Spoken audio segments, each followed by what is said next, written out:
Nangisay na naman sa kilig ng mga Kim Pao fan nang mag-viral sa X ang stolen shot na nagpapakita kay Paolo Avellino na nasa isang tabi lang at nakasandal sa pader.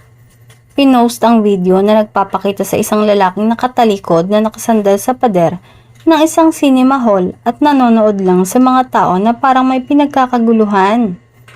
Kuha ang nasabing video sa black screening ng And the Breadwinner Is na inorganize ni Ann Curtis. Dumalo rin dito ang ilang artista kabilang na si Kim Chiu. Ang lalaking nakatalikod ay sinasabing si Paolo na matyagang naghihintay at nagbabantay kay Kim na animoy hindi artista na nag-aabang sa kanyang girlfriend. Sa ipa sa caption ng nagdelulu na fan, nakaka-fragile ang vid na to para siyang non-showbiz boyfriend dito na patiently waiting for her superstar girlfriend na hindi talaga siya nangaagaw ng spotlight. Hindi siya as Paolo Avellino yesterday. Talaga, as a boyfriend lang siya kahapon na sinamahan ng girlfriend niya na manood.